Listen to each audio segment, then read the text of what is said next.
Break के बाद एक बार फिर स्वागत है आपका इनसाइड विद दीप्ति चौरसिया में। अब हम उस पहल की बात करेंगे जो टैक्सी चलाने वाले ड्राइवर की किस्मत और पहचान दोनों बदलने का दावा करती है। केंद्रीय गृह और सहकारिता मंत्री अमित शाह ने भारत की पहली सहकारी मॉडल पर आधारित टैक्सी सेवा भारत टैक्सी लॉन्च की, जिसे सीधे ड्राइवरों के स्वामित्व में रखा गया है, न कि किसी कारपोरेट के हाथ में। 2 महीने के सफल पायलट प्रोजेक्ट के बाद भारत टैक्सी की शुरुआत फिलहाल दिल्ली, एनसीआर और गुजरात में हुई है। लक्ष्य साफ है, अगले 3 सालों में कश्मीर से कन्याकुमारी और द्वारका से कामाख्या तक इस सेवा को पहुंचाना, यानी पूरे देश में ड्राइवरों की ताकत से खड़ा एक नेटवर्क। केंद्रीय गृह मंत्री अमित शाह साफ कहते हैं कि सरकार टैक्सी कारोबार में नहीं उतरी, बल्कि सहकारिता को आगे बढ़ा रही है। फर्क समझिए, जहां ड्राइवर केवल गाड़ी चलाने वाला नहीं बल्कि मालिक है, शेयरधारक है और मुनाफे में सीधा भागीदार भी है। यही वह मॉडल है जो शोषण की जगह साझेदारी लाता है। शुरुआती चरण में भारत टैक्सी 0 कमीशन मॉडल पर काम कर रही है, मतलब सवारी का 100% भुगतान सीधे ड्राइवर को। आगे चलकर भी मुनाफे का 80% हिस्सा ड्राइवरों के खाते में जाएगा और केवल 20% संचालन के लिए रखा जाएगा, वो भी बिना मनमानी कटौती के। सहकारिता मंत्रालय के मुताबिक इस प्लेटफॉर्म से ड्राइवरों, जिन्हें यहाँ सारथी कहा गया है, को एग्रीग्रेटर आधारित शोषणकारी व्यवस्था से राहत मिलेगी। बिना सुनवाई के अकाउंट बंद करने जैसी शिकायतों पर भी यहाँ रोक लगाने की बात कही गई है। भारत टैक्सी को मेट्रो जैसी सार्वजनिक परिवहन सेवाओं से जोड़ा गया है, ताकि यात्री एक ही ऐप से पूरी यात्रा की योजना बना सके। सर्ज प्राइसिंग से बचने की कोशिश है और केवल खास परिस्थितियों में किराए में बदलाव होगा, जो यात्रियों के लिए भी राहत की बात है। महिलाओं की सुरक्षा पर भी फोकस है। सारथी दीदी पहल के तहत महिला यात्रियों के लिए महिला ड्राइवरों की अलग व्यवस्था होगी।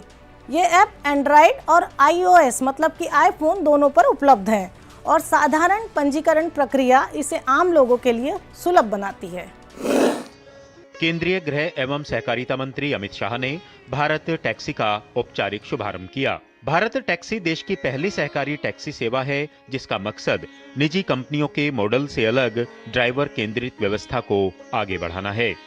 सरकार टैक्सी के क्षेत्र में प्रवेश नहीं कर रही है, सहकार टैक्सी के क्षेत्र में प्रवेश कर रहा है और शायद पूरे विश्व में एक ऐसी अनूठी टैक्सी कंपनी, एक कोऑपरेटिव अस्तित्व में आ रही है, जिसका मालिक टैक्सी चलाने वाला सारथी है, कोई कंपनी नहीं। अगर मुझे पूरा विश्वास है कि 3 साल के अंदर कश्मीर से कन्याकुमारी और द्वारिका से कामाख्या तक पूरे देश भर में ये सहकार टैक्सी हमारे टैक्सी सारथियों के कल्याण का एक बहुत बड़ा माध्यम बनने जा रही है। इस सेवा की सबसे बड़ी खासियत यह है कि यहाँ कोई सर्ज प्राइसिंग नहीं होगी और ड्राइवरों से कोई भारी कमीशन भी नहीं लिया जाएगा। सहकारी मॉडल की यह पहली कैब सेवा है, सरकार समर्थित सहकारी टैक्सी सेवा है। इसमें ड्राइवर ही मालिक मॉडल को अपनाया गया है। इसकी शुरुआत दिल्ली और अहमदाबाद से हुई है। सबसे बड़ी खासियत की बात करें तो इसमें 0 कमीशन, सर्ज प्राइसिंग नहीं और पारदर्शी किराया है। यात्रियों के फायदे की बात करें तो कम से कम 25 से 30% तक यह बाकी टैक्सियों से सस्ती होगी। फिक्स किराया होगा, सुरक्षित और भरोसेमंद सेवा है, सरकारी निगरानी इस पर रहेगी। ड्राइवरों के फायदे की बात करें तो इसका पूरा फायदा ड्राइवर को मिलेगा, कोई भारी कमीशन नहीं होगा, मालिकाना हक और सहकारी सदस्यता भी मिलेगी।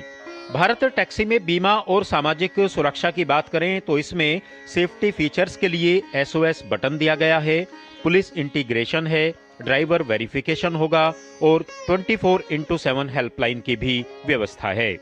भारत टैक्सी की ओला उबर से अलग बात करें तो इसमें 0 कमीशन होगा। ओला उबर में 20 से 30% कमीशन होता है, लेकिन भारत टैक्सी में सर्ज नहीं है। ओला उबर सर्ज प्राइसिंग पर काम करती है। इस मॉडल में टैक्सी चालकों को अधिक आमदनी के साथ साथ सुरक्षा, बीमा और सामाजिक सुरक्षा का लाभ भी मिलेगा। दिल्ली और अहमदाबाद के बाद इस भारत टैक्सी को चरणबद्ध तरीके से देश के अन्य शहरों में भी शुरू किया जाएगा।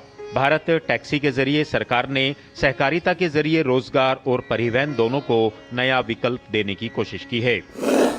अब जरा तुलना कीजिए, एक तरफ मोदी सरकार का सहकारिता मॉडल जहां मेहनत कश ड्राइवर मालिक बन रहा है, और दूसरी तरफ कांग्रेस की पुरानी सोच जहां आम आदमी को सिर्फ सिस्टम का पुर्जा समझा गया। भारत टैक्सी सिर्फ एक ऐप नहीं बल्कि उस सोच का जवाब है जो कहती है कि असली ताकत जनता के हाथों में होनी चाहिए। शो में